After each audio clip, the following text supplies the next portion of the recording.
하나님 아버지, 오늘도 우리를 복 주시기 위해서 불러주시고 주님께서 우리에게 허락하신 은혜를 함께 누리게 하시니 감사합니다.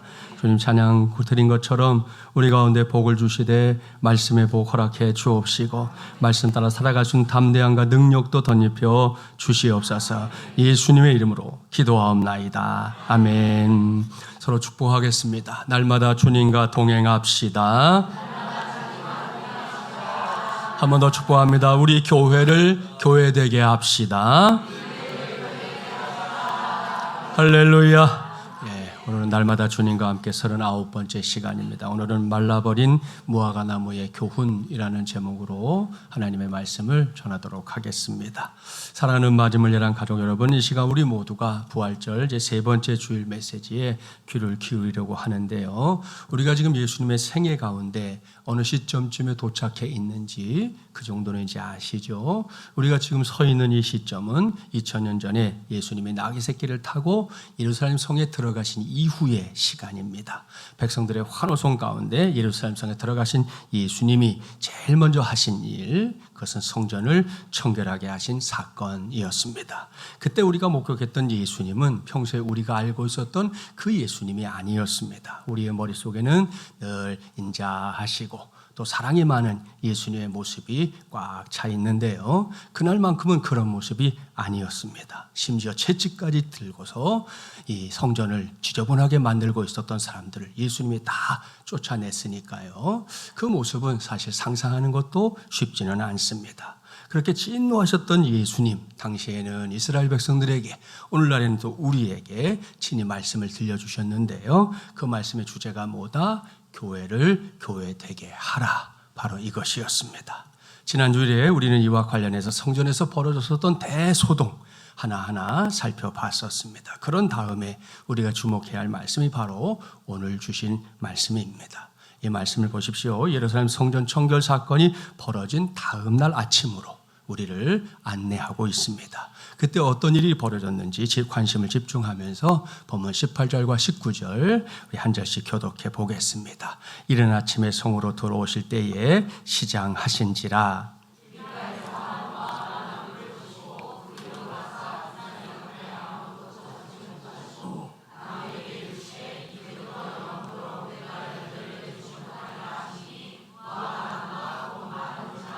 여러분 보십시오. 시간은 이른 아침이었다 그랬습니다. 그러니까 예루살렘 성전 청결 사건이 일어난 날이 지나가고 그 다음 날 아침, 이른 아침이었다는 건데요.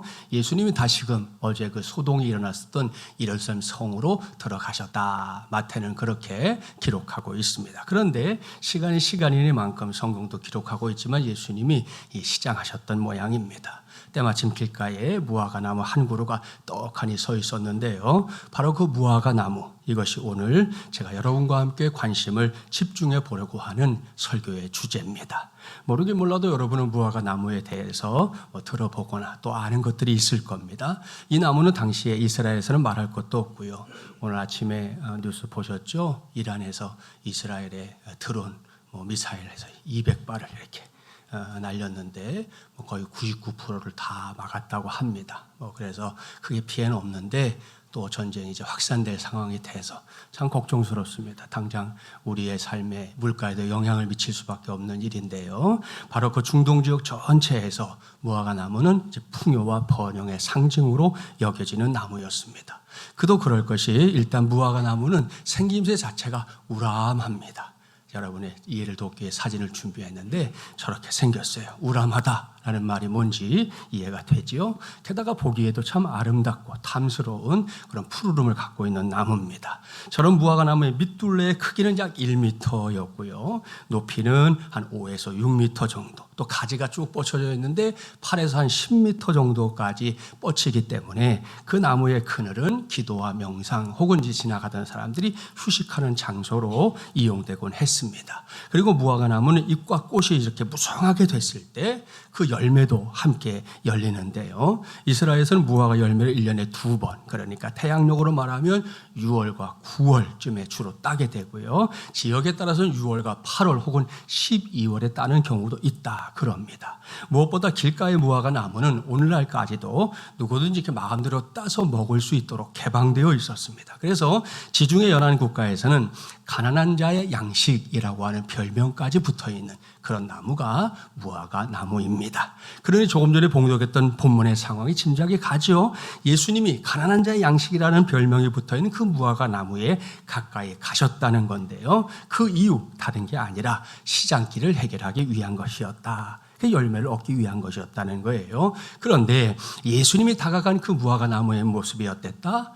일단 그 무화과 나무는 사람의 눈에 보기에는 잎사귀가 무성함을 자랑하고 있었습니다. 조금 전에 보았던 그 사진에 나오는 나무처럼 말입니다. 그러니 여기까지만 보면 분명히 열매를 기대할 만한 상황이었다는 겁니다. 그런데 그 결과가 뭐다? 그 무화과 나무가 정작 먹을 수 있는 열매를 맺고 있지 못했다는 겁니다. 그걸 알게 된 예수님이 무화과 나무를 향해 이렇게 외치셨지요. 이제부터 영원토록 내가 열매를 맺지 못하리라. 이 말씀, 요즘 애들 말로 하면 후덜덜한 말씀이죠. 그렇습니다. 이 말씀이 떨어지기가 무섭게 무화과 나무는 그 자리에서 바싹 말라버리고 말았습니다. 그러니 이게 도대체 무슨 일입니까? 왜 이런 일이 일어난 것일까요? 이러한 질문과 함께 말씀의 내용을 이렇게 염두에 두고 동일한 사건을 다루고 있는 마가복음 11장으로 가보겠습니다. 마가복음 11장 13절 자막에 나와요. 우리 함께 봉독해 보지요. 멀리서 잎사귀에 있는 한 무화과 나무를 보시고 그 나무에 무엇이 있을까 하여 가셨더니 가서 보신즉 잎사귀 외에 아무것도 없더라. 이는 무화과의 때가 아님이라. 여러분, 자, 이것이 동일한 사건을 다루고 있는 마가복음의 기록입니다. 뭐 앞뒤는 읽지 않고 한 절만 딱 뽑아 읽었지만 그것만 봐도 조금 전에 우리가 마태복음에서 봤던 그 말씀하고 동일한 말씀이구나 알 수 있지요. 그런데 이 마가복음에서 우리의 눈에 띄는 게 있을 겁니다. 그게 뭡니까? 그것은 예수님이 무화과 나무를 저주하신 그때 그 시기에 관한 기록입니다. 그걸 놓고 질문해 보겠습니다. 그때가 무화과를 수확할 때였습니까? 아니었습니까? 보기 나갑니다. 1번 열매를 수확할 때다. 2번 아직은 때가 아니다. 몇 번이에요? 2번입니다. 그렇습니다. 마가복음을 기록한 마가는 예수님이 무화과 나무를 저주하신 그때가 아직 무화과를 수확할 때가 아니다. 이렇게 분명하게 밝히고 있습니다. 그러니 여기서 우리는 당장 곤란한 상황에 직면하게 됩니다. 이게 맞는다면 여기서 중요한 문제가 생기기 때문이죠. 그 문제가 뭡니까? 이 시기가 무화과 나무에서 열매를 얻을 수 있는 때가 아니라면 예수님이 억울한 무화과 나무를 불필요하게 저주하신 게 될 수 있다는 겁니다. 쉽게 말하면 마가복음을 읽은 사람들이 이건 예수님이 실수하신 거다. 얼마든지 이렇게 생각할 수 있다는 말씀입니다. 따라서 오늘은 먼저 이 문제부터 해결하고 가야 할 것 같습니다. 결론부터 말씀드리면 당연히 그런 건 아닙니다. 앞서 제가 이 사건이 벌어진 때가 이른 아침이었기 때문에 예수님이 시장길을 느끼고 있었다 그랬는데요. 그걸 떠올리면서 예수님이 지금 배가 너무 고파서 잠시 이성을 잃고 아무런 문제도 없는 무화과 나무를 말라버리게 한 거다. 이렇게 생각하는 사람이 있을 수 있다는 거예요. 왜요? 이것은 사실 우리의 경험이기도 하기 때문입니다. 다들 아시죠? 사람이 그저 평범하게 살다가도 간혹해 예민해질 때가 언제인지 말입니다. 1번 졸릴 때. 그러면 사람이 예민해집니다. 2번 배고플 때. 사람이 예민해지죠. 그래서 그럴 때 그 사람을 잘못 건드리면 뼈도 못 추리는 상황이 벌어질 수도 있잖아요. 그러면 예수님도 그런 것이냐? 그건 아니라는 말씀입니다.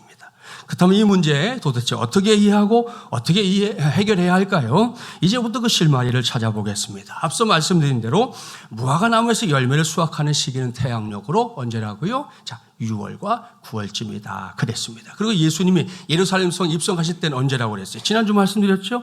지금 요 시기 우리로 말하면 4월쯤이다 말씀을 드렸습니다. 그렇다면 당연히 마가복음의 기록처럼 아직 무화과를 본격적으로 수확할 시기예요? 아니에요? 아닌 것이죠. 맞습니다. 시기적으로 보면 분명히 이것이 맞는데요. 여기서 오늘 우리가 주목해야 할 건 당시의 사람들이 가지고 있었던 이 통념입니다. 그야말로 너나 할 것 없이 모두가 함께 갖고 있는 생각 말입니다. 그런 통념에 따르면 사람들이 무화과 나무의 잎사귀가 무성해지는 걸 보면 옳거니 열매를 맺고 있구나, 이렇게 여겼다는 겁니다. 예수님이 그런 것이 아니고 당시의 사람들이 너나 할 것 없이 그렇게 여겼다는 거예요. 바로 이 대목에서 우리는 예수님이 사람들에게 가르치려고 했던 메시지의 핵심을 잘 이해해야 합니다. 그것은 이 말씀의 관심사가 무화과 나무가 제철에 열매를 맺느냐 그렇지 못하느냐 여기에 있는 게 아니라는 겁니다. 왠지 아시죠? 예수님의 관심사가 어떻게 하면 제철에 농사를 잘 지을 수 있나, 이게 아니기 때문입니다. 여기서 예수님이 안타까운 마음으로 지적하는 건 마치 열매가 있는 것처럼, 아까 말씀드렸잖아요. 무성하면 사람들이 열매가 맺고 있구나 이렇게 생각했으니까요. 열매가 맺어 있는 것처럼 무성한 잎사귀만 자랑할 뿐 실상은 아무런 열매도 갖고 있지 못한 무화과 나무의 허울 좋은 모습, 그것을 지금 예수님이 지적하는 겁니다. 고사성어로 말하면 허장성세라고 하는 거 들어보셨죠? 별로 된 것도 갖춘 것도 없는데 있는 척하고 대단한 척하고 하는 걸 우리가 허장성세 그러잖아요. 바로 그것을 가리키는 것이다. 옳습니다. 예수님은 이것 때문에 잎사귀가 무성한 채 있었던 이 무화과 나무를 저주하신 겁니다. 따라서 여기서 우리는 주님이 당시에는 이스라엘 백성들에게, 오늘은 우리에게 경계하시는 바가 뭔지, 그리고 무화과 나무를 저주하신 이 사건을 통해 우리가 반드시 교훈받아야 할 게 뭔지 그걸 잘 알아야 하는데요. 여러분은 그것이 무엇이라고 생각합니까? 설교자인 제게 제 생각을 묻는다면 저는 이렇게 대답하고 싶습니다. 우리의 신앙이 길이와 깊이가 비례하는 신앙이 되어야 한다. 바로 이거 말입니다. 그렇습니다. 여러분, 저는 이것이야말로 하나님께서 매우 기뻐하시는 일인 줄 믿습니다. 왜요? 하나님께서 우리에게 주신 이 믿음이라는 거, 그건 그냥 멈춰 있는 게 아니라 항상 자라가야 하는 것이기 때문입니다. 사랑하는 마지막 예랑 가족 여러분, 절차탁마라는 말을 들어봤습니까? 이건 옥이나 돌을 끊고 닦고 쪼고 간다, 이런 말입니다. 이 말은 사람이 어떤 일을 할 때 최선을 다해 노력하는 걸 가리키는 말인데요. 조금만 생각해 봐도 공감이 돼요. 아무리 훌륭한 옥의 원석이라고 해도 그냥 두면 그건 별 볼 일이 없는 겁니다. 힘을 다해서 갈고 닦아야만 그 옥에서 제대로 된 빛을 발하기 때문이지요. 옳습니다. 어떤 분야에서든지 명인이든 대가는 결코 저절로 만들어지는 법이 없습니다. 우리의 눈에 아주 미미하게 보이는 낙수도 한 자리에 줄곧 똑 떨어지다 보면 마침내 바위에도 구멍을 낼 수 있는 거 아시죠? 아무리 사막이라고 해도 깊이 파고 또 파면 맑은 샘물이 얼마든지 솟아날 수 있는 겁니다. 그러니 생각해 보십시오. 이 세상에서 올 수 있는 어떤 영광도 노력 없이 이루어지는 것은 없다는 거 알 수 있습니다. 한 가지를 더 소개한다면 10년 고절이라는 말인데요. 남의 인정을 받고 한 분야에서 이 권위자가 되려면 기꺼이 10년 정도는 고생을 감수해야 한다는 말입니다. 따라서 어떤 분야에서든 성공자가 되고 명인이 되고자 한다? 반드시 노력해야 합니다. 오늘 우리 중에 청소년 친구들 보이고 하는데요. 정말이에요. 노력해야 돼. 노력하지 않고 최고의 자리에 오르고자 한다면 그 밥을 안 먹고도 배불러 보겠다는 것처럼 아주 어리석은 생각에 불과할 뿐이라는 겁니다. 오죽하면 세상에는 괴테가 파우스트를 만든 게 아니라 파우스트가 괴테를 만들었다, 이런 명언도 있습니다. 그렇습니다. 이 파우스트는 괴테라는 시인이 무려 50년에 걸쳐서 쓴 명작이거든요. 그런데 이러한 성공은 어떤 경우에라도 우연의 산물일 수 없고요. 이러한 승리 역시 요행의 결과로 나타나는 것은 아니라는 말씀입니다. 우리가 잘 아는 베토벤, 청각장애 등의 심한 고통에도 불구하고 최소한 하나의 곡을 쓸 때 12번을 다시 썼다고 합니다. 미켈란젤로는 최후의 심판을 무려 8년 동안 계속해서 끊임없는 노력으로 완성했고요. 우리 지하 식당에 가면 붙어있는 이 레오나르도 다빈치의 최후의 만찬, 그것도 여러분 10년에 걸쳐서 그린 거예요. 그냥 우리가 떡 보니까 아이고 잘 그렸네 이러고 말지만 그거 하나 그렸는데 10년이 걸렸는데 종종 이 너무 여기에 집중하느라고 온종일 밥을 먹는 것도 잊어버렸다고 그럽니다. 보십시오. 믿음 안에서도 믿음 밖에서도 길이와 깊이는 반드시 비례하는 것이 바람직합니다. 그런데 이러한 원리를 무시하고 길이는 자꾸만 길어져 가는데 그렇게 세월이 흘러가는데 깊이는 눈꽃만큼도 변하지 않는다? 바깥 세상에서 이런 사람은 결코 주목받을 수 없습니다. 그렇다면 믿음 안에서는 어떤가? 마찬가지입니다. 하나님께서 원하시는 삶, 저와 여러분이 신앙의 연륜이 쌓아가면서 제일 먼저 관심을 가져야 할 것, 그것은 자연스럽게 그 연륜에 걸맞은 믿음의 사람들로 세워지는 것, 바로 그것이어야 할 줄 믿습니다. 저는 이것이 오늘 주신 말씀에서 이 말라버린 무화과 나무를 통해 반드시 배워야 할, 목사인 저도 배우고 성도인 여러분도 배워야 할 가장 중요한 예수님의 가르침인 줄 믿습니다. 이를 위해 우리가 심써야 할 것들이 있는데요. 많이 얘기할 수 있겠지만 두 가지만 딱 얘기하겠습니다. 자, 우리가 그렇게 신앙의 길이와 깊이를 비례하는 신앙을 위해서 먼저 해야 할 첫 번째, 하나님의 말씀을 가까이 하는 것입니다. 로마서 10장 17절 말씀 기억하죠? 자막에 나옵니다. 함께 봉독해 볼까요? 그러므로 믿음은 들음에서 나며 들음은 그리스도의 말씀으로 말미암았느니라. 아멘. 자, 이 말씀 믿습니까? 할렐루야. 그렇습니다. 우리의 믿음이 그냥 가만히 둔다고 자라는 게 아니에요. 우리의 믿음이 길이와 함께 깊이를 더하는 믿음이 되려고 한다면 무엇보다도 하나님의 말씀을 가까이 해야 합니다. 그것도 마음을 다해 가까이 해야 합니다. 나 한 사람이 말씀 앞에 서는 것, 그걸 기쁘게 여겨야 한다. 그런 말씀입니다. 이게 그리스도인들에게는 당연한 일인데요. 안타깝게도 전혀 다른 방향으로 살아가는 그리스도인들이 요즘에는 적지 않습니다. 아니, 생각보다 많습니다. 한 젊은 그리스도인이 교회 안에서 하는 체계적인 성경 공부하는데 좀 많이 게을렀던 모양이에요. 그는 매일 아침에 성경책을 되는 대로 이렇게 펼쳐가지고 그날 맨 처음으로 눈에 들어오는 구절, 그걸 하나님께서 오늘 나에게 주시는 말씀으로 받자, 이렇게 마음을 먹었어요. 근데 이게 근거가 없는 건 아닙니다. 여러분, 청교도라고 들어봤죠? 청교도들의 기록에 보면 실제로 그렇게 생활했던 사람들에 대한 기록이 있어요. 아침에 기도하고 눈을 뜬 다음에 성경을 딱 펼쳐서 처음 보게 된 말씀을, 여기에 내게 주신 말씀이다, 그렇게 여기고 살았던 사람들이 있었거든요. 그러니까 이 친구도 이제 그렇게 하려고 마음을 먹었던 거예요. 자, 그러던 어느 날 아침에 조심스럽게 성경을 딱 펼쳤습니다. 그의 시야에 처음으로 들어온 첫 번째 구절, 마태복음 10장 7절 말씀, 5절 말씀이었어요. 유다가 은을 성소에 던져놓고 물러가서 스스로 목매어 죽은지라. 이 말씀을 읽게 됐어요. 그러니까 이 젊은이가 깜짝 놀랐어요. 아무리 내가 오늘 주신 말씀을 받겠다고 마음은 먹었지만 여러분 같으면 그 말씀을, 내 말씀 받을 수 있겠어요? 받을 수가 없잖아요. 그래서 심호흡을 가다듬고 기도를 한 다음에 다시 말씀을 딱 펼쳤어요. 이번에 마주친 말씀은 누가복음 10장 37절. 예수께서 이르시되 가서 너도 이와 같이 하라 하시니라. 그래. 정말 기가 막혔어요. 숨이 막히고 마음이 불안해지기까지 했어요. 그래서 마지막으로 우리나라 사람들 뭘 좋아해요? 삼세판 좋아. 다 아네, 다 알아. 일부에도 잘 아시던데 삼세판 좋아하잖아요. 그래서 한 번만 더 해보자 하고 기도하고는 딱 펼쳤는데 요한복음 13장 27절. 이에 예수께서 유다에게 이르시되 내가 하는 일을 속히 하라 하시니라 그랬다는 거예요. 이 친구가 얼마나 시꺼했겠습니까? 이건 저나 여러분이었어도 다르지 않았을 거예요. 그리고 이건 평소에 하나님의 말씀으로 훈련받는 일을 너무나 게을리한 결과다, 이렇게도 말씀드릴 수 있습니다. 따라서 우리 마주물려라는 가족들은 이런 문제에 있어서 달라야 합니다.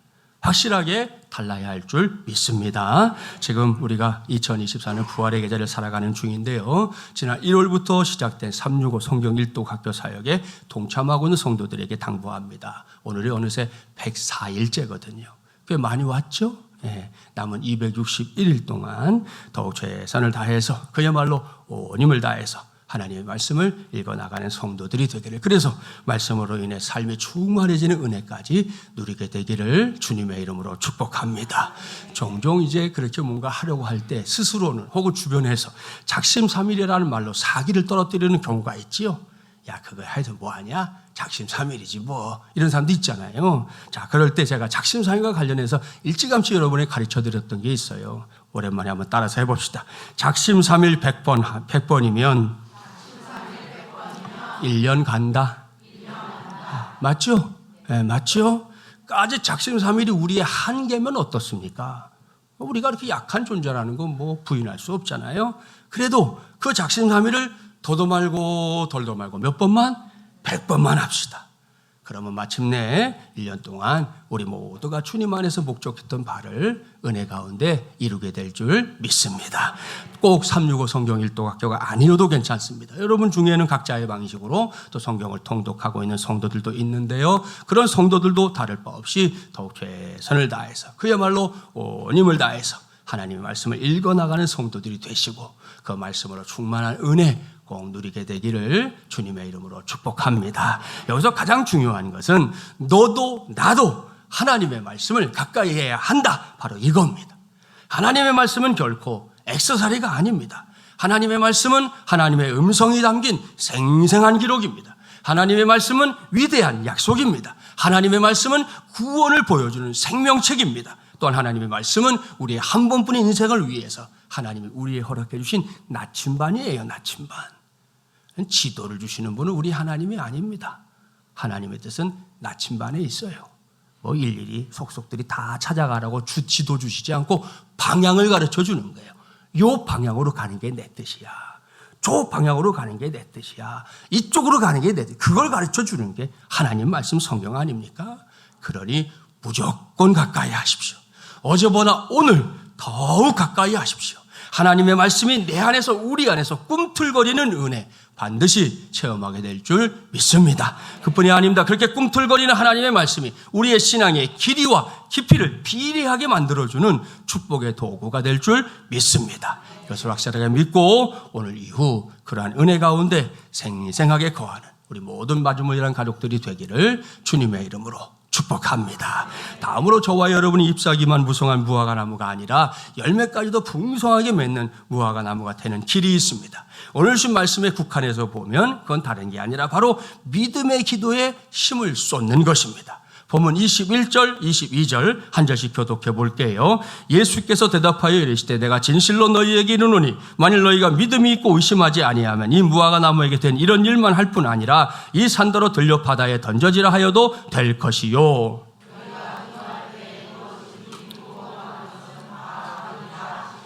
아멘. 자, 이것은 무화과 나무가 말라버린 뒤에 그걸 보고 놀란 제자들이 그 일에 관해 예수님께 물었을 때 예수님이 해주신 대답입니다. 자, 이 말씀이 있기 전으로 잠깐 돌아가 볼까요? 제자들이 번성했던, 잎사귀가 무성했던 나무가 갑자기 말라버리니까 놀라지 않았겠어요? 눈이 휘둥그레져서 물었습니다. 예수님, 아니 무화과 나무가 어찌해서 곧 말랐습니까? 그때 예수님은 방금 봉독했던 말씀대로 마치 동문서답하듯 기도에 관해 말씀하십니다. 이걸 제가 동문서답이라고 표현하는 이유 아시죠? 제자들은 무화과 나무가 말라버린 이유를 물었는데 예수님의 대답이 다름 아닌 기도함을 강조하는 것이었기 때문입니다. 따라서 이게 우리에게도 동문서답인 것처럼 들릴 수 있는데요. 놀랍게도 바로 거기에 주님이 뜻하시는 바가 있습니다. 그건 누구라도 잎사귀만 무성하고 아무런 열매도 맺지 못하는 허무한 신앙에 빠지지 말라는 겁니다. 대신에 하나님 앞에서 믿음으로 구하고 그 구한 것을 꼭 응답받는 실제적인 신앙생활을 추구하라. 이러한 당부가 바로 이 말씀 속에 들어있는 것입니다. 그렇습니다. 사랑하는 마주물려난 가족 여러분, 2024년 4월 두 번째 주일인 오늘 이걸 꼭 기억해 주기를 바랍니다. 제가 이미 그리고 자주 말씀드렸습니다. 우리의 신앙생활은 결국 뜬구름 잡는 이야기가 아닙니다. 그렇습니다. 우리의 신앙을 철저하게 이 세상의 두 다리를 딛고 하는 거예요. 어딘가 공상의 세계를 막 헤매는 그런 이야기, 그게 우리의 신앙이 아닙니다. 아무런 근거도 없이 여기저기다 상상의 나래를 막 달아대는 거, 그게 결코 신앙일 수 없다는 겁니다. 만일 이런 것들이 신앙생활이라면 예수님도 굳이 이 세상에 우리와 똑같은 몸을 입고 오실 이유가 없어요. 뭐 하러 와요? 안 오셔도 되지. 그런데도 여전히 신앙생활을 막연한 그 무엇으로 이해하는 사람들 있습니다. 많습니다. 신앙 안에서 말하는 것과 세상살이 하면서 말하는 게 서로 달라야 한다. 세상에서 살려면 그럴 수밖에 없다. 이렇게 생각하는 사람들도 있습니다. 많습니다. 그런데 여러분, 아닙니다. 틀렸습니다. 그건 결코 제대로 된 생각이 아닙니다. 다시 말씀드리지만 신앙생활은 현실입니다. 실체가 있는 것이라는 말씀입니다. 특별히 오늘 예수님이 말씀해 주신 기도는 신앙과 관련해서 항상 믿는 자들에게 생생한 현실감을 느끼게 해주고요. 그걸 체험하게 해주는 아주 좋은 신앙의 도구인 줄 믿습니다. 언제나 그랬지만 이번에 제20차 특세를 인도하면서도 기도응답을 알려주는 성도들이 있어서 목사는 하루하루 감사하며 새벽 기도를 인도할 수 있었습니다. 한 집사님, 목사님 기도 카드 냈던 거 1번 응답받았습니다. 이렇게 저에게 카톡으로 알려주었고요. 그 응답의 기쁨으로 성도들을 섬겼습니다. 그런가 하면 한 권사님의 고백, 목사님, 저는 지금까지 특세를 통해 응답받지 않은 게 없습니다. 이번에도 다르지 않았어요. 얼마나 감사한지 모르겠습니다. 였습니다. 우리 교회 오기 전에 다른 곳에서 신앙생활을 했던 한 성도, 이번 특세에 꾸준히 참석하지 못했지만 그래도 특세를 마치면서 제게 고백했습니다. 이전에는 교회 다니면서도 신앙생활이라는 게 뭔지 잘 몰랐는데요, 우리 교회 와서 기도하면서 특별히 이번에 특세를 참여하면서 하나님이 놀랍게 제 인생을 이끌고 있다는 걸 제가 알게 됐습니다. 목사님, 우리 아들이 다 인정하는 바예요. 그렇게 이야기하더라고요.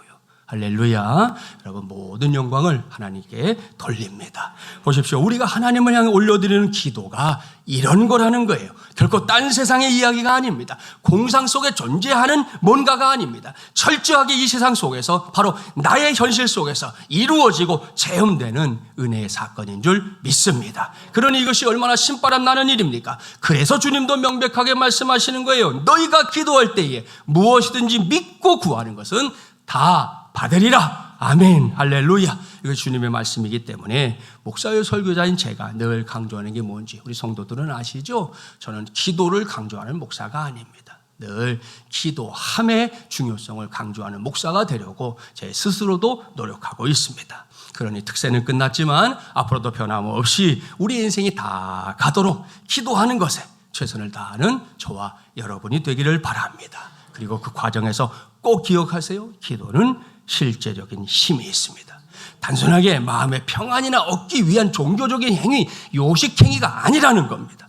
다시 말씀드리지만 기도는 철저하게 현실입니다. 그런지 안 그런지 이제부터 제가 그 실제적인 힘을, 그 현실적인 능력을 쭉 소개하려고 하니까요, 당부합니다. 한 귀로 듣고 한 귀로 흘리지 마시고 내가 어떻게 해야 될지를 마음에 정하는 그런 시간이 되기를 바랍니다. 1517년 마틴 루터 많이 아시죠? 비텐베르그 교회 문에 95개 조항의 개혁 선언문을 붙여놓고 종교개혁이라고 하는 역사적인 위대한 사건을 일으켜가지고요, 당시에 절대 권력이었던 가톨릭 교회와 맞설 수 있었던 게 그것이 바로 기도의 능력 때문이었다 고백합니다.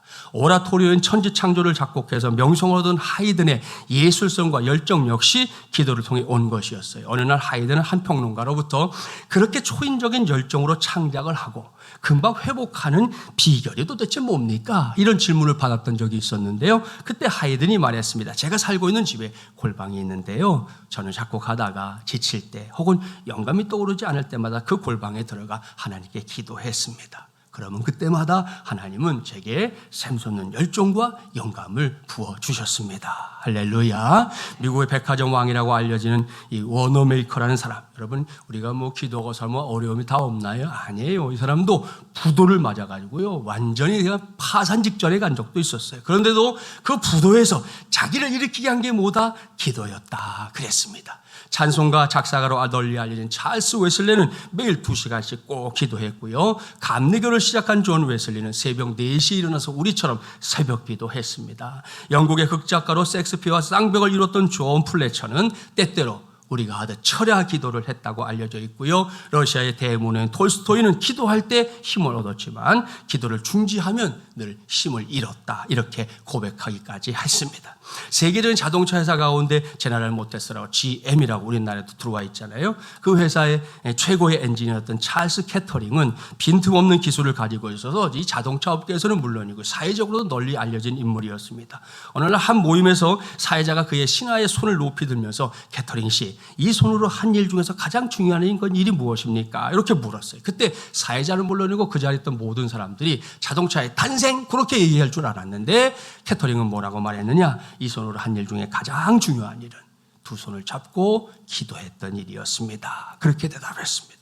할렐루야. 우리 교회가 협력하는 월드비전은 단체 아시죠? 오늘날 전 세계에 300만 명이 넘는 어린이에게 음식을 공급하고 있는 이 월드비전 역시 한 사람의 기도로부터 시작됐습니다. 월드비전을 시작한 사람이 바로 이 밥 피어스라고 하는 사람인데, 이 사람이 사후차 먹을 게 변변치 않은 가난한 나라로 출장을 갔어요. 거기서 어린이들이 먹을 것이 없어서 줄을 서서 차례를 기다리다가 하나씩 둘씩 쓰러져서 죽는 걸 봤습니다.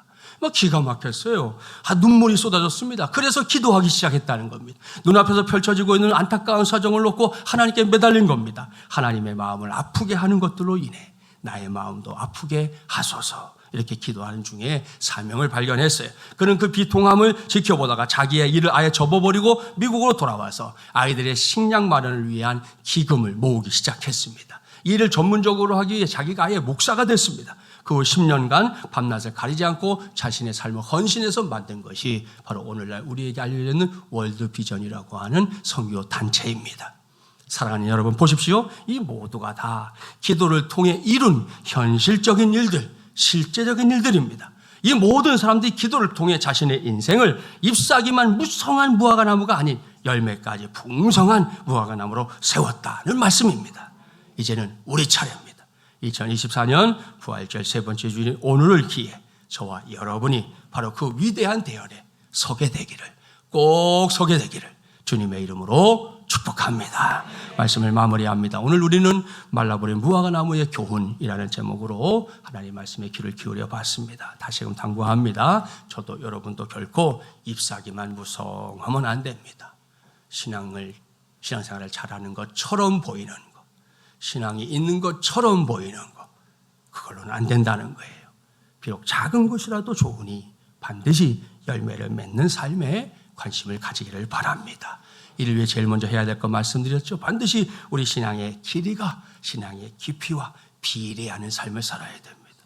신앙생활 오래 했는데도 처음 신앙생활 출발한 그 시점에 머물러서 계속 맨 도고 있는 거, 그건 하나님이 원하시는 게 아니라는 거예요.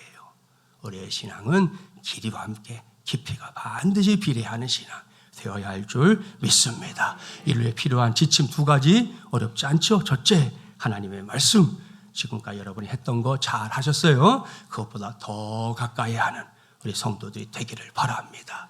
일주일 내내 지나면서 바쁘다고 또 이런저런 이유를 내세우면서 일주일 지내는 동안 성경 한 장 읽지 않고 주일에 교회에 오는 이런 성도는 우리 교회에 없을 줄 믿어요.